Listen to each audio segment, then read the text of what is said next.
anyone who has Facebook, I posted today for my 50th birthday, which is today. I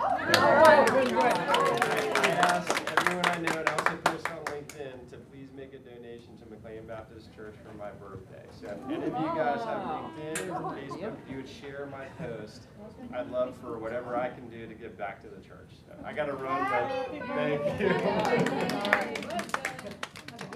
Here's the 50 more. Okay, while we're getting set up, I'm going to introduce Jennifer. She didn't know this, I think, until a couple minutes ago, that I'm part of the Faith and Missions team. And yeah, she knew that. She knew that. But when we were talking about the topics for the summer, I was like, hey, let's ask Jennifer to do an abbreviated version of what she and Meg covered in the women's retreat several years ago. I, to this day, recall how wonderful it was and how insightful it was, and I really, really enjoyed it, and thankfully Jennifer agreed to do it. So the other thing, for those of you who are on YouTube, you will not be able to, there is going to be a couple slides we are not going to show because this is recorded, because Jennifer has some copyrighted, potentially copyrighted material, a couple slides. So for those of you on YouTube, if you don't see a slide and you hear her talking, that's why. So, anything else? Turn it over to Jennifer. Okay.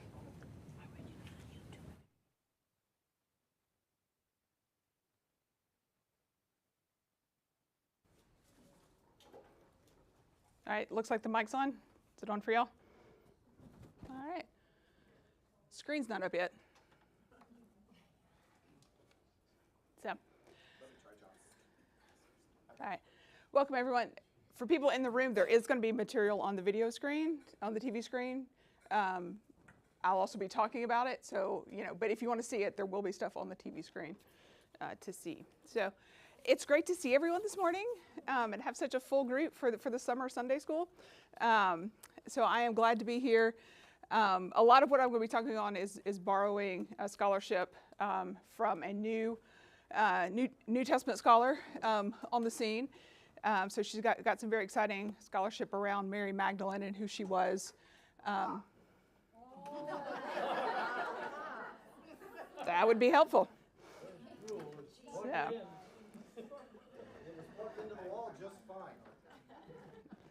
So my opening question for the group, because I do have a lot of group participation because no one wants to listen to me for an hour, was from growing up in church, from coming to church later in life, whatever your story is, who is Mary Magdalene to you? What have you been taught about her? Who was she? I'm watching The Chosen. Okay. Chapter, all right.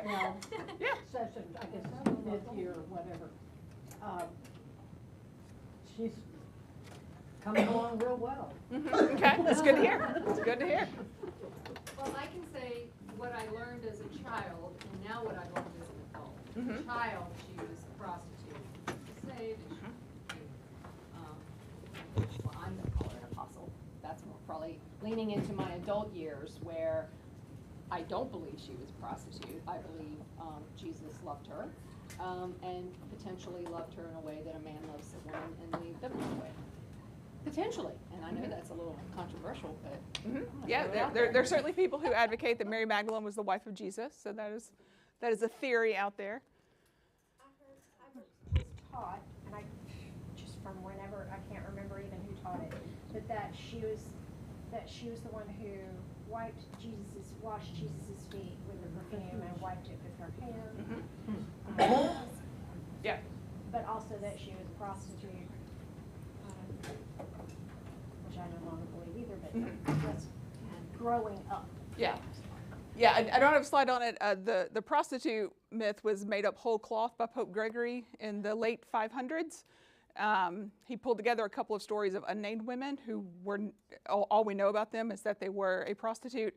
And he said that is Mary Magdalene, and so that is who she is. And so that became the dominant narrative of who Mary Magdalene was. So dominant that in the 1960s, the Catholic Church apologized for putting out that teaching because it has zero grounding in the biblical text. And were they teaching that she was the woman caught in adultery? I saw another one. I think that might have been part of it, but it was just, it was Because I've heard that too. trying to paint her with the sexual Every bad sins. woman in the New Testament yeah. was Mary Magdalene. Yeah. So she is an important figure. What no one said is that she is from Magdala. And so I guessed wrong because that was my first slide. So so most people think that she was Mary from Magdala, and that's where Magdalene comes from. And there have been some prominent people that have held to that theory over the years. There are some current problems with that. If you go to the Holy Land right now, you can go to Magdala and see a synagogue, and they'll tell you that Mary Magdalene worshiped there with her family. The problem is, in Jesus' day, that city was known as something else, and that city was pretty prominent. So it would be hard that the city's name got forgotten or got renamed something else just for the purpose of the biblical text. And so Origen, who was one of our 3rd century church fathers, he did believe that Magdala was a place that Mary was from. However, he said we can't know where that is. And he knew the site that we now call Magdala. He was very familiar with that site. So he discounted that one and said we can't know what it is, right? Around the 6th century is when the Magdala site becomes known as Magdala. And then we also don't yet have any biblical evidence of a town that was just known as Magdala. They were all Magdala something, because Magdala means tower. So it was like Tower of Fish, Tower of God, Tower of whatever. So it's possible she was from a town, Magdala something, and that got shortened to just Magdala, so she becomes Mary from the tower, right? But there's also a problem with the biblical text. When she occurs in the Gospels, never is the word like from or of used, like Mary from Magdala, Mary of Magdala. It's either Mary the Magdalene, Mary called Magdalene, or the Magdalene Mary. I have a theory. Uh-huh. I think she was taught Mary Could have the been. tower. Could have been. Could have been. It's entirely possible. But like, when we see the biblical writers talk about Jesus, Jesus is the Nazareth, or he's from Nazarene. But we don't see Jesus Nazarene, or Jesus Nazareth, right? So there are some problems with Magdala as a place. Not saying it's not a place, but there are some problems with reducing Mary's story to this one person being from a very specific place that we can't be sure where it is right now. Real quick, I just wanted to add, the 6th century, the reason that it became prominent in the 6th century was the tourist trade. I wasn't going to go there, but yeah. Yes, So absolutely true. I mean, it was economics. That there's a monastery there. Correct. They wanted tourists to come to them too. Correct. What's a place that we don't know where it is, but we can latch on to? Christian pilgrims, that's Magdala. what they wanted to build, Christian pilgrims, that's what it was all about. Yeah. Yeah. Yep. So. People haven't changed, I guess. Yeah. So the other most probable reading for Magdalene is that it's a title. So if it's not a city, then it's most likely a title. So like examples of titles, Jesus the Christ. Like Christ is not Jesus' last name. It is a title for him. We have Peter the Rock. If you've been in the one Sunday school class that I taught, my unique theory is I think Thomas the twin. I think the twin is a title based on his Christological confession that we get in John 20. So I'm going to assert that as a title. But so we have Saint Jerome in the 4th century. He is very famous, very smart guy. He was the person tasked with translating the Bible from Hebrew and Greek into Latin, so that we would have one common text that everyone could read and understand. And he said Magdala isn't a place. It was not a place that she was from. It is a title given to her because of her faith. So it means title, with the Greek feminine ending, tower S, I guess technically. And then some of our church fathers could have also translated it the magnified one. So there's a split. Some people do think it's a place, but there's also even ancient scholarship attributing it as a title to Mary. So Mary comes up a couple of times in the Gospels, almost exclusively in the resurrection narratives. There's one mention in Luke 8, where it says that Mary Magdalene was cured of 7 demons. and then she kind of disappears from the story until the resurrection. So this is unusual because we have a character who is present at the resurrection. She is named at the crucifixion in most of the Gospels, and we don't know anything about her. Right? If Magdalene is a title, she was given a title for her faith.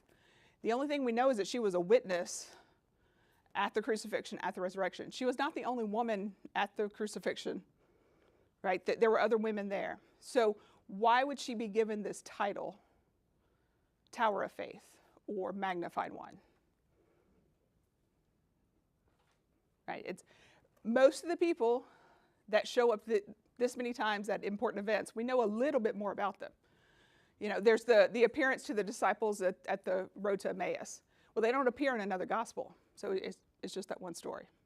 I mean, I kind of said it, and I wasn't being flippant, but because it was written by men, I think could be part of the reason. Mm-hmm.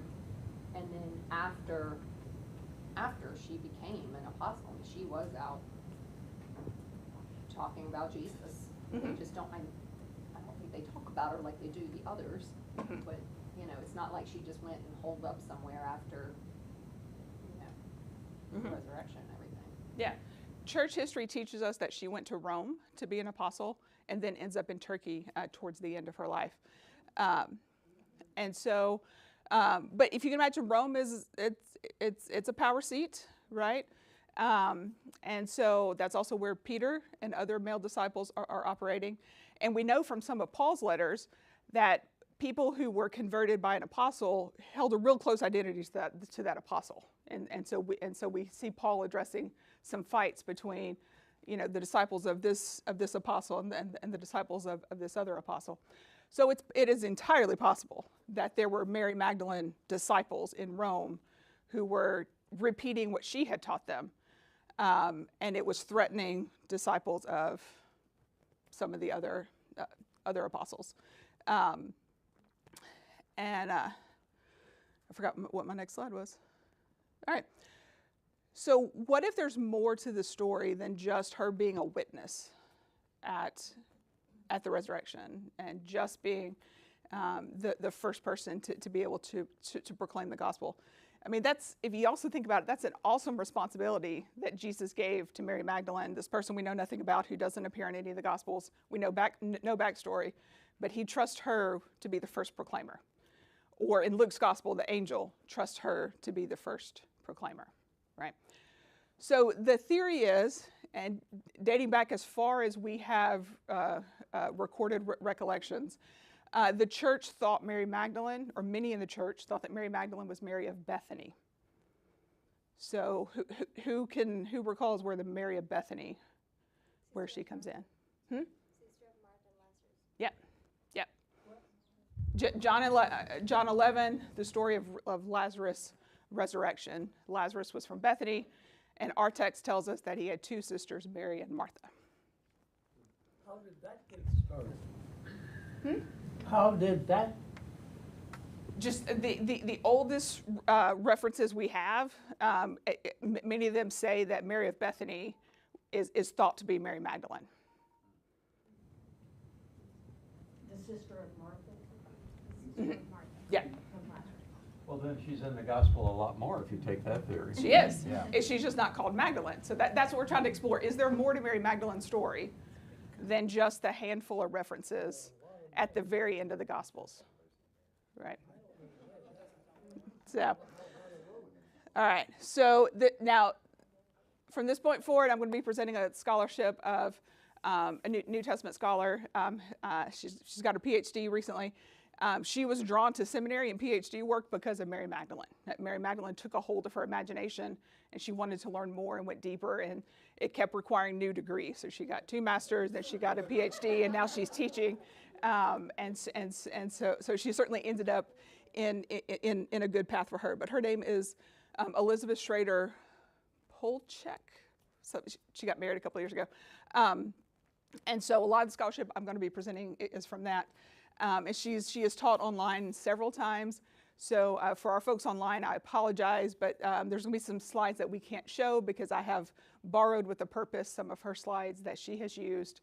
I'm not going to do her entire presentation because we could just play the tape of her doing it, but I am going to pull some examples just to see like where she's coming from, and I've got resources at the end in case you want to do in case you want to look at it yourself and check me to see if I was right, and explore more of her theory as it goes. But first, let's read through some of the account of John 11. I've got the text broken up into a couple different slides. You can read it from your own Bible, or you can read it from this slide. Who wants to be the first reader?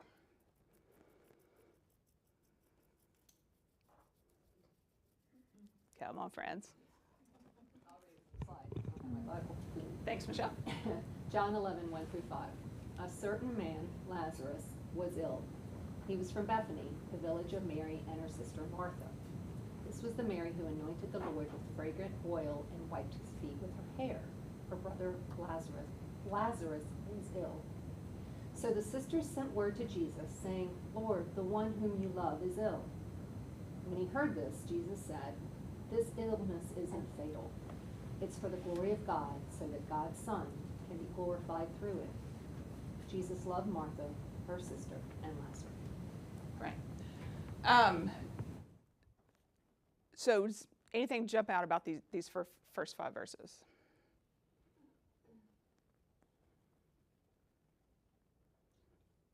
The one then that did the oil on the feet, Mm-hmm.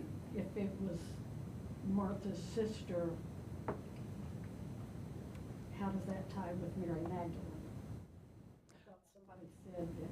Well, the theory is that this Mary of Bethany is Mary Magdalene, and so this Mary this Mary anointing is the beginning of chapter 12 in John. So John's giving you a little preview, a little teaser of what's coming. Yeah. Which means Mary is not sitting quietly beside with Martha all her life. She's following Jesus literally. Mm-hmm. Okay. Yep. So, interesting, the way John writes, he always refers to himself as, the one who Jesus loved or whatever, but doesn't refer to himself specifically here. He talks about Mary and her sister, and then explains who Mary was, and then later doesn't say Jesus loved, I don't know if this is a translation issue or not, but Jesus loved Martha, doesn't say Mary and Lazarus, it says her sister. And it's almost in the same style that John would write about John as the way he's writing about Mary. Yeah, that's an interesting point. Some people actually locate the beloved disciple as Lazarus, not the author of the gospel. That is a popular interpretation of the gospel. Yeah, I was just going to say that this family was extremely close to Jesus.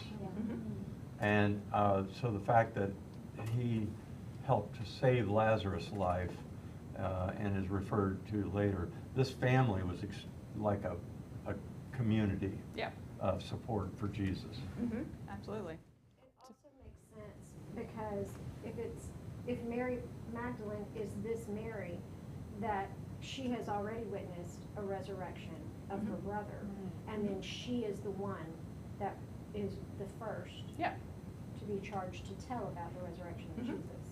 Yeah.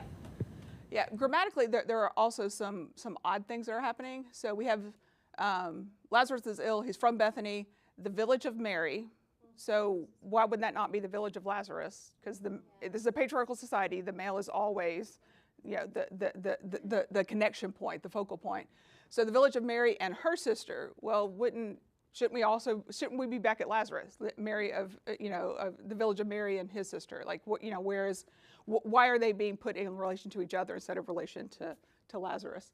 And then at the end, Jesus loved Martha, her sister, and Lazarus. So we have Mary and Martha kind of jumping around in this story a little bit. And we're going to come back to these verses a little bit later too. It does form a nice chiasm, though, where you have Lazarus mentioned first, Lazarus mentioned last, Mary mentioned second, Mary mentioned second to last, and then Martha third, and Martha third to last. So it does poetically express it as well.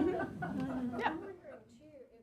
I'm wondering too, Mary had that really expensive perfume, so I wonder if they were pillars of that community, because, they had wealth, obviously, they supported Jesus in his ministry, and she poured out a year's wages in that perfume. So, Well, the year's wages detail we get in a different anointing story, and it's an unnamed woman.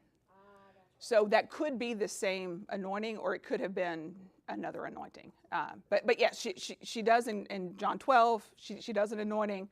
Perfume was very expensive in those ages, and she quote unquote wasted it by dumping it on his feet. Right. it just makes me think that maybe they were significant to the community of Bethany. Yeah. Yeah. Something that might not be related, but I wonder, you know, for other parts of the Bible that I might not remember now, but so would they, like, you know, it has been pointed out already that they were loved by Jesus, that they were like friends of Jesus. They were like, but is there any other part also where we can find that? Like, you know, that sort of reference? I think maybe as we go through the chapter, it'll be reinforced, but we can come back to that if not. So, all right, so let's move on to the next little set. Who wants to read these verses? I will. Thank you. When Jesus arrived, he found that Lazarus had already been in the tomb for 4 days. Bethany was a little less than 2 miles from Jerusalem. Many Jews had come to comfort Martha and Mary after their brother's death. When Martha heard that Jesus was coming, she went to meet him, while Mary remained in the house. Martha said to Jesus, "Lord, if you had been here, my brother wouldn't have died. Even now I know that whatever you ask God, God will give you." Jesus told her, "Your brother will rise again." Right. So what jumps out in this passage? And don't skip ahead to the confession. That's the next slide. So we have skipped the verses where Jesus delayed a little bit in Jerusalem because those verses weren't about Mary and Martha. And so now we've picked back up with Mary and Martha. One of the things that I find odd in this, and y'all know that my mother passed away last year, and many of us in this congregation have experienced significant loss in the last year. And we all react differently with grief. So I'll just put that as the disclaimer. But here you have people who had come to comfort Martha and Mary in the time of their passing of their brother, probably their support system. You know, they may have been wealthy in part of town, and they may be losing that status with the death of their brother. You know, that's entirely possible. So you have townspeople who have come to offer concern, offer care, probably brought a casserole or two, right? And then somehow they learn that Jesus is coming, and Martha goes by herself. No one goes with Martha.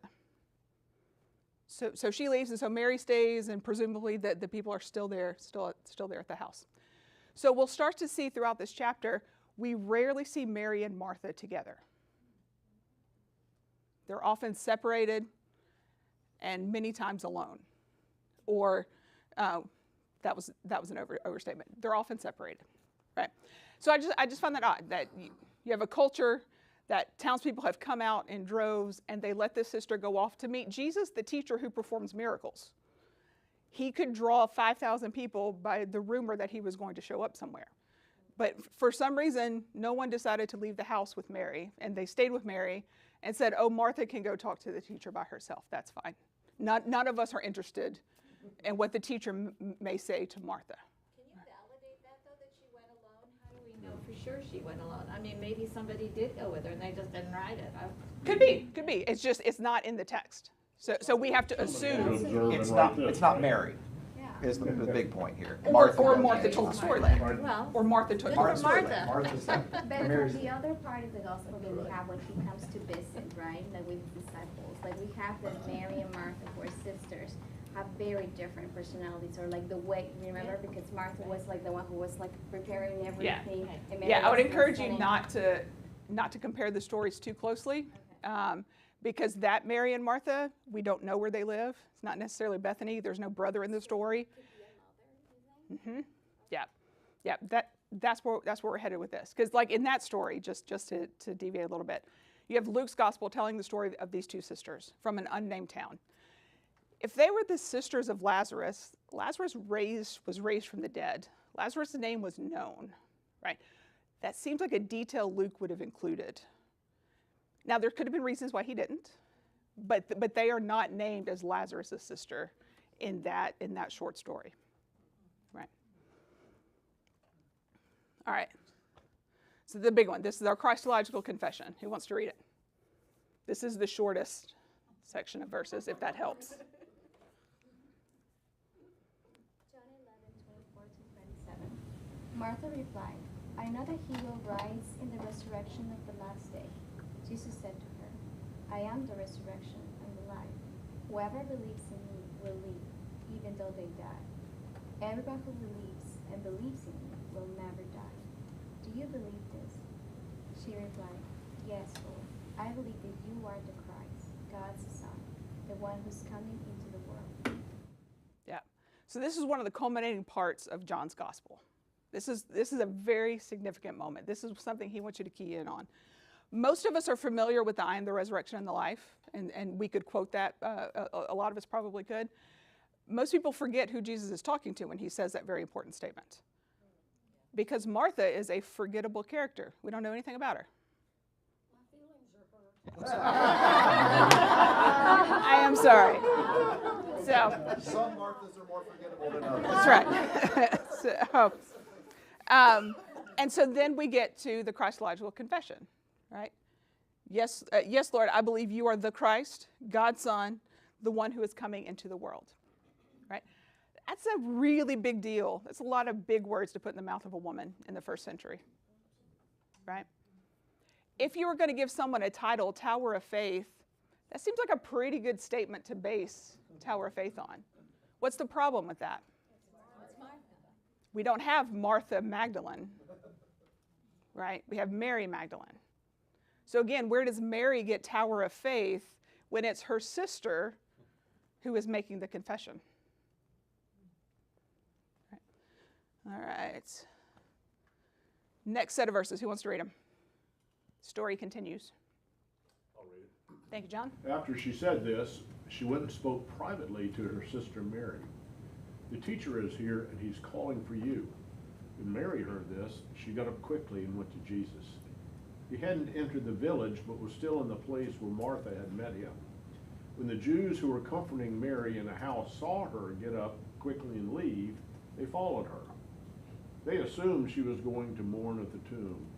When Mary arrived where Jesus was and saw him, she fell at his feet and said, Lord, if you had been here, my brother wouldn't have died. Yeah. So this time we have one of the sisters leaving, and everyone goes with the sister, right? They want to go meet the teacher, right? And we get the same question, the same statement from Martha. If you had been here, my brother wouldn't have died. So both sisters make that statement. We should always perk up when we see repetition in the biblical text, because something is happening here. All right, last one.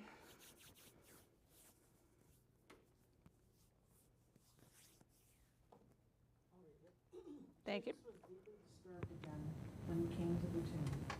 It was a cave, and a stone covered the entrance. Jesus said, remove the stone. Martha, the sister of the dead man, said, Lord, the smell will be awful. He's been dead 4 days. Jesus replied, didn't I tell you that if you believe, you will see God's glory? So they removed the stone. Jesus looked up and said, Father, thank you for hearing me. I know you always hear me. I say this for the benefit of the crowd standing here, so that they will believe that you sent me. Having said this, Jesus shouted with a loud voice, Lazarus, come out. The dead man came out, his feet bound and his hands tied, and his face covered with a cloth. Jesus said to them, untie him and let him go. Therefore, many of the Jews who came with Mary and saw what Jesus did believed in him. But some of them went to the Pharisees and told them what Jesus had done. Yeah. So this time we've had Martha, she's gone back to Mary and said, hey, Jesus is here, he wants to see you. So Mary and all the people leave. Apparently Martha goes with them because she pops back up where Mary is again. So Martha keeps popping up in the story, right? But it's not a consistent, not a consistent narrative. And there's a theory for that. Does anyone remember, if you've seen me do this presentation before, what is the theory? That they're the same person? It's the same person that's been split in half. That in the theory goes, again, this is a theory. It's not proven, and I'm not going to be able to prove it to you when we're done today. But the theory is that Mary of Bethany did not have a sister named Martha. Mm-hmm. But why would they split, the role there? We'll talk about that later, but I'm going to show you some of the proof for this theory. Again, just a theory we're putting out there. So Papyrus 66 is the oldest known copy that we have of the Gospel of John. We believe part of the John. Okay, it's got this part. So this part of the Gospel. Yes. There's older John, but it doesn't have this part. Right. So this is the early third century. It was discovered in the 1950s, and so it was discovered. It was an old copy, so there was a lot of attention put on it immediately. Like, what does it tell us? What do we learn from it? And we learned that there's a lot of errors in this. So either the scribe was sloppy, or maybe something else is happening. There's 450 documented potential errors in Papyrus 66. A lot of them occur in John 11. Excuse me, when you say corrections within the text, they've subsequently been made, or these were corrections that were made in this at the time? Most of this papyrus, it's at the time. The corrections were at the time? Yeah. Okay. Yeah. So I've This got... papyrus represents a variant reading of John. Yeah. Yeah, is what we're saying. Yeah. Yeah. So the scholar whose work I'm trying to condense, her theory is that this scribe had two copies of John that he was copying, and he was looking at both of them, and that's what we do in modern translation as well. When our Greek text is put together, we don't take any one manuscript. We look at all the best that we have and try to get the most faithful reading. So the theory is that this scribe was doing a very early version of that. He had two copies he was reading.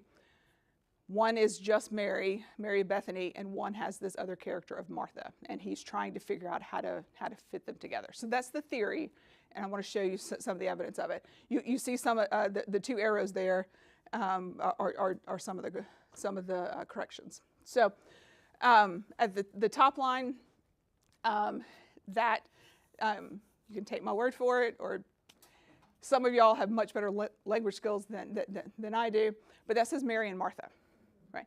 Martha is the second one, is the second half of it. The third letter from the end, what looks weird about that? Superscripted. Yeah. And so if you look below the theta is what's superscripted up there, which is the th sound. If you look below that, it's what Greek is called a iota, which is the same as Mary. So Mary was written twice, Mary and Mary. Maybe the scribe got distracted and forgot he had just written Mary's name, and so he wrote it again. Oh, I can fix that. We're going to erase the iota, add the theta. We've got Mary and Martha, right? Well, that's Mary. The difference between Mary and Martha in Greek is one letter. One letter. So the problem is the scribe keeps having this problem throughout the first 5 verses of John 11. So in John 3, this is a different problem that we have. Do you see the full line, probably 4, 5 letters in? It starts to look all squished and looks kind of odd. There's a word under there. The word under there is either Maria or Marta. We can't tell because we don't know if it's a iota or a theta, but that has been written over to say the sisters. So we're just going to take out the name and we're just going to make it the sisters, right? So that's in the text itself. And all of these textual variants, they were identified in the 50s and 60s when the first scholars were looking at it. No one had the follow-up question, why? Why did this happen? Until... When did the scribe do this work? Did they Third identify? century. We believe this is third century. Okay. Yeah. So with that, I was going to ask, do we know when? Like, was it around the time Constantine converted? It would be before that. It was before that. Yeah. Okay. Yeah. Yeah. I mean, this is... Can I guess that the first scholars who were looking at it all men? I don't know that for a fact, but I would make that assumption myself. And the majority of variant readings in the New Testament came into the text in the first generation. Yeah. Christian scribes were lousy. Jewish scribes were great. But the Christian scribes, that is when the majority of these variants would come in. And it was actually after Constantine things got a little bit better, but as far as the copying was concerned. But in the early first generation, that's when you end up with these kinds of different readings between the Eventually we get the manuscripts. printing press, and so then we get some very standard readings. So that's an odd part of the text. This is a different text. This is the Codex Alexandrinus, near complete copies of the Bible from the 5th century. It's at the British Museum if you want to go see it. And if you can see at the top, at the very last word on that line, there's a word that's in different font kind of squeezed in there. That had been the first word on the next line, but it got moved up, and then the second line is not the same spacing as the first and the third. So some text is being squeezed in there, and what is being squeezed in is "and of Martha." So it went from there was a certain sick man, Lazarus of Bethany, the village of Mary, his sister, and then it gets changed to there's a certain sick man, Lazarus of Bethany, the village of Mary and Martha, his sister. So we're going to squeeze Martha into that line. And sisters, not plural. Correct. Correct. Right. So that. Yep. So another old Latin manuscript. We believe this is around 500 AD. If you can look, there's a word that's very distinct and different in handwriting, right? We believe that handwriting is 300 years later. So this was a scribe helping to clean up what earlier scribes have done and said, oh, we know this story. There's Martha supposed to be there. Let me add her in, right?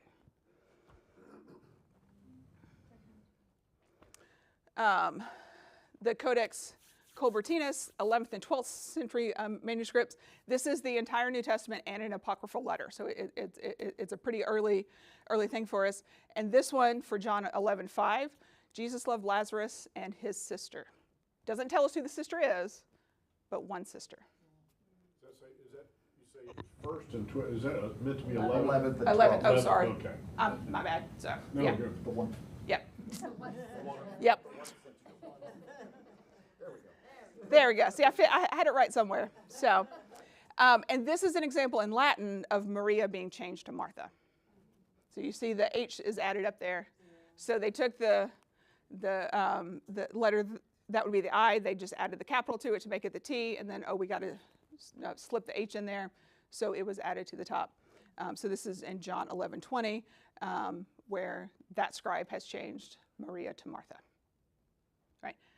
We don't have the diaries of the scribes. I cannot tell you why they have done these things, but we have numerous examples of scribes changing Mary to Martha. It's always very common for scribes to try and harmonize. Yep. If there was a difference between the way Mark said something or Luke said something, you would suddenly find manuscripts where that's been made the same. And so you're right, there's a lot of motivations for it, but harmonization was a big one. So they were trying to make sure everything said the same thing. Yeah.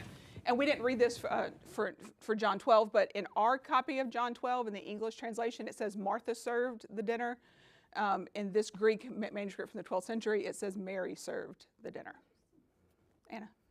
This is really challenging for me, but then is it possible the person's name is two words, like a Mary Martha? Like we have a Mary Margaret? Victoria. There you go. Entirely possible, yeah. So. Yeah, I don't know. Yeah. That's not crazy. That's not a crazy idea. Yeah, probably.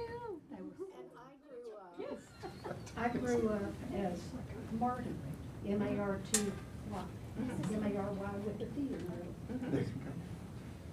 There we go. All right, and then one more just to show that this continues to happen throughout the transmission of this text, of this chapter of John. The first printing of the King James Bible. So for everyone who says the King James Bible is the standard, in the first printing, not in later printings, but in the first printing, there's only one sister. So a sister is missing in the first printing of the King James Bible. And it's probably worth mentioning that King James was translated from the Textus Receptus Greek manuscript, which was a Greek manuscript that represented the greatest number of manuscripts at the time. So that translation is being done from what was at the time considered the more faithful Greek manuscript. Yep. Yep.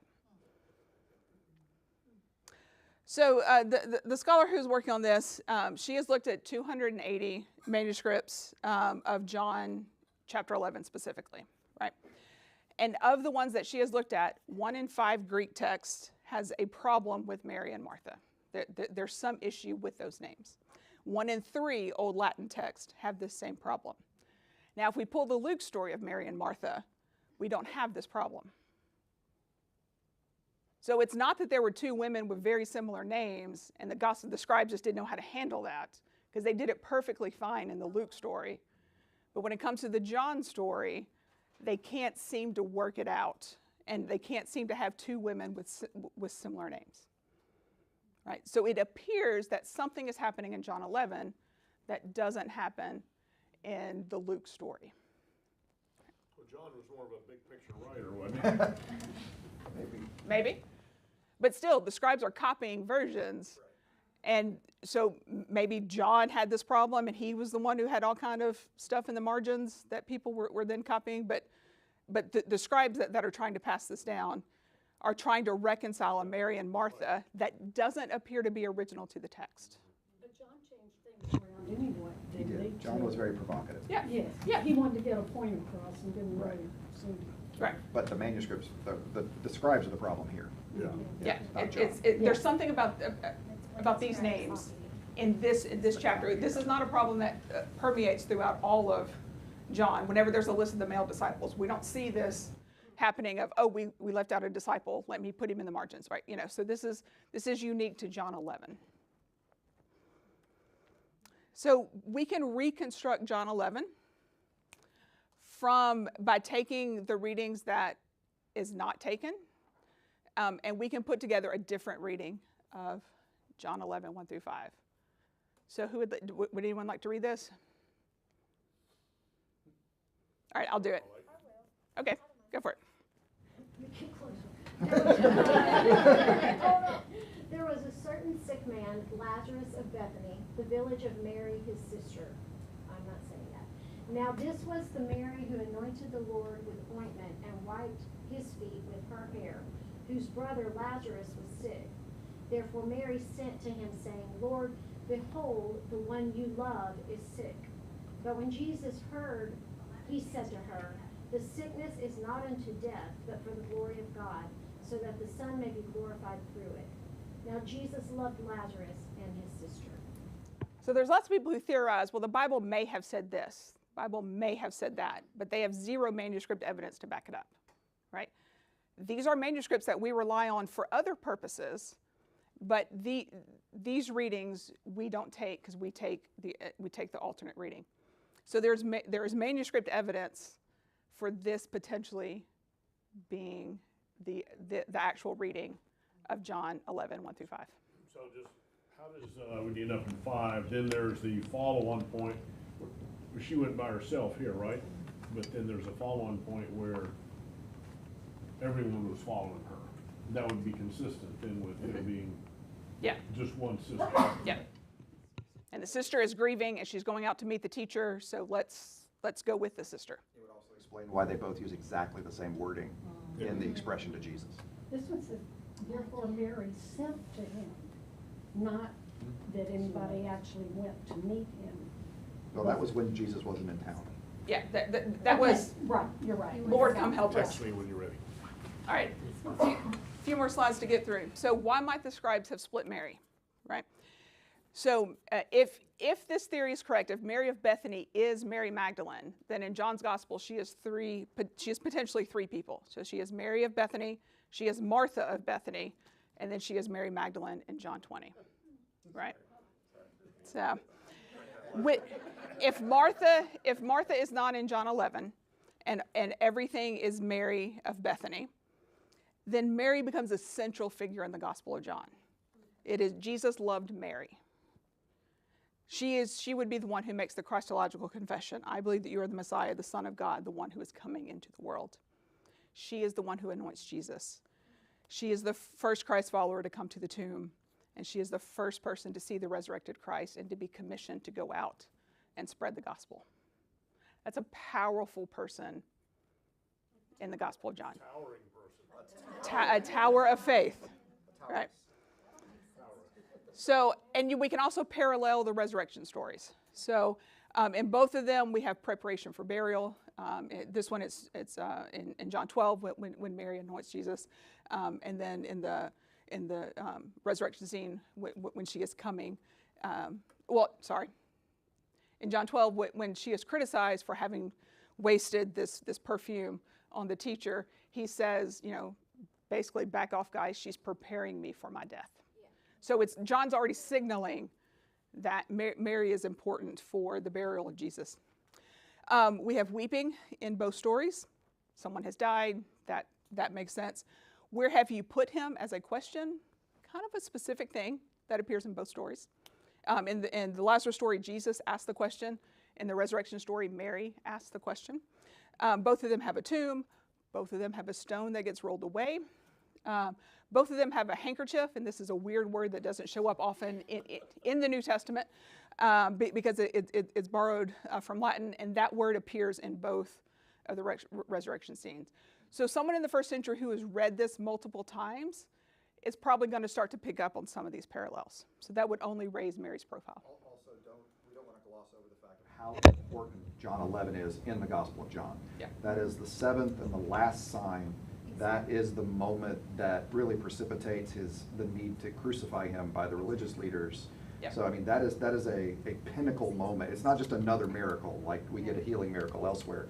In John 11, this is a big deal, and for her to play that prominent role in this, as you point out, these parallels, is significant. Yeah. It's the face cloth. Yeah. I'm overwhelmed by how much you know and what you've thought through on this. I really am. Again, I've borrowed from someone else. Well, okay. This is not my unique unique scholarship. So. I have a quick question. In John, is Mary Magdalene referred to as Mary Magdalene in John? At the resurrection, yes. The resurrection. So that is in the book of John. Yes, that she just appears at the resurrection. She's at the crucifixion, at the resurrection, the empty tomb. So my question to you would be, is there any reason, if you've done all of this, that you think that, why did they not refer to her as Mary Magdalene earlier? I think John's a good storyteller, and so he teased Mary's importance by saying in 11:2, she's going to anoint Jesus, so pay attention to her, this is coming. So I don't. Are you saying the story builds then? Mm-hmm. Okay. Yeah. So the way it's written now, the story builds. We have scribes making changes. It's possible he referred to Mary of Bethany as Mary Magdalene. Well, when he was writing this, if there wasn't a place called Magdalene, Yeah, maybe that's when he's anointing her as the Tower of Faith. Exactly. Yeah, exactly. Yeah. Yeah, that's Yeah. Gospel, which is the Tower of Faith, right? Mm-hmm. Well, it's after Peter's Christological confession, he becomes Peter. Yeah. So after Yeah. she says this in 11, And that's my what she theory says. that Thomas the Twin is a title given after Thomas's Christological confession, then it would make sense that someone else who makes a Christological confession also gets a title given to them. So possible. So what? Take this very personally. So at this point, we can pull a ministry model. So this would have been if Mary Bethany is Mary Magdalene and she was operating in the city of Rome, then this is her credentials for ministry. This is what she is teaching others to do. So she confesses Jesus as Christ. She is serving the supper, and serving is the word that we use for deacon, right? So she's serving the supper. She has anointed Jesus for burial. She's witnessed the death and resurrection, and she is now proclaiming it. So this could be a basis for what a Mary model of ministry might look like, and that is not my unique idea. And then some other resources on there. So I blew through everything, and I know we're at time, but if anyone has questions, happy to answer. So.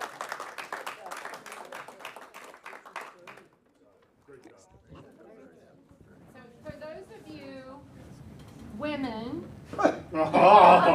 who didn't get this at the women's retreat a couple years ago, she and Meg did it for the whole weekend. I mean, it was out of this world. My mother was there, and it blew my mother's mind, and she just fell in love with Jennifer at the time. And so another plug, not that Jennifer's doing the retreat, but just she's But our not. person coming is fabulous. But yeah, just another plug for the women's retreat. You learn all kinds of cool stuff. Is this presentation available, provided we don't broadcast it? Any parts of this? I can email it to you. But Yeah, it's, I'd be like a great reference. I've compiled it. We will not. Anything with a picture I've compiled from somewhere else. So And anybody who's nervous about the text critical stuff, I should probably let you know that most text critical scholars are comfortable saying that 90% of the manuscript of the Greek New Testament can be reconstructed with great A+ confidence. The other 10% we're a little shakier on. So, you know, just 90 is an A, right? 90's an A. 90's an A. this theory of hers is starting to make its way into the footnotes in Bibles. in the Greek text. It is. And In so- translations. So we will see it. It might eventually make it into our English study Bibles. It's absolutely true. That's exciting. Yeah, it is. Maybe when they Yeah, do and it, John they're scholars are gonna starting to create around theory. this, like, hey, this is your second doctor? Second Yeah, master. she got 2 masters and then. Just like you. No, like you. Mary. Except she's got a PhD. We'll start calling you Mary.